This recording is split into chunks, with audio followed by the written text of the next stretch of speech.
સૌથી પહેલાં આપણે ઊંધિયાની ગોળીઓ બનાવશું, તો એના માટે આપણે મેથી લેવાની છે, અડધો કપ ધાણા, હળદર, ચટણી, ધાણા જીરું પાવડર, ખાંડ, 2 ચપટી હિંગ, ઊંધિયાનો મસાલો, સ્વાદ અનુસાર નમક, 1 કપ ચણાનો લોટ, સોડા અને ઉપરથી અડધા લીંબુનો રસ એડ કરી બધી જ વસ્તુને મિક્સ કરી અને લોટ બાંધી લેવાનો છે.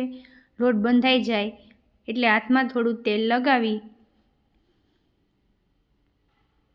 અને આપણે ગોળીઓ વાળી લેશું. તો આ રીતે આપણે બધી જ ગોળીઓને વાળી લેવાની છે અને આપણી બધી જ ગોળીઓ અહીંયા વળાઈ ગઈ છે. તો હવે આપણે ગરમ તેલમાં આ બધી જ ગોળીઓને તળી લેશું. તો આ રીતની ગોલ્ડન બ્રાઉન થાય ત્યાં સુધી આપણે તળવાની છે. તો હવે આપણે ઊંધિયા માટે બધા જ શાકભાજી તૈયાર છે. તો શાકનો વઘાર કરશું. એના માટે તેલ ગરમ થાય એટલે સૂકા મસાલા, રાઈ, જીરું, હિંગ અને લીમડાના પાન એડ કરી ને બધા જ શાકભાજી આપણે એડ કરી દેશું.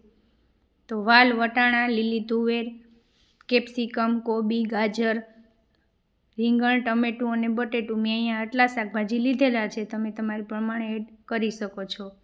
હવે આપણે એમાં મીઠું, હળદર, ચટણી, કાશ્મીરી લાલ મરચું પાવડર, ખાંડ, ધાણા જીરું પાવડર એડ કરી અને બધા જ મસાલાને આપણે મિક્સ થોડી વાર માટે તેલમાં ચડી જાય પછી આપણે એમાં 2 ગ્લાસ જેટલું પાણી એડ કરી ઉપરથી આપણે બધી ગોળીઓ એડ કરી દેશું અને હળવા હાથે મિક્સ કરી અને કુકરનું ઢાંકણ ઢાંકી અને 4 થી 5 વિસલ થવા દેશું. 4 થી 5 વિસલ પછી આપણું ઊંધિયું તૈયાર છે.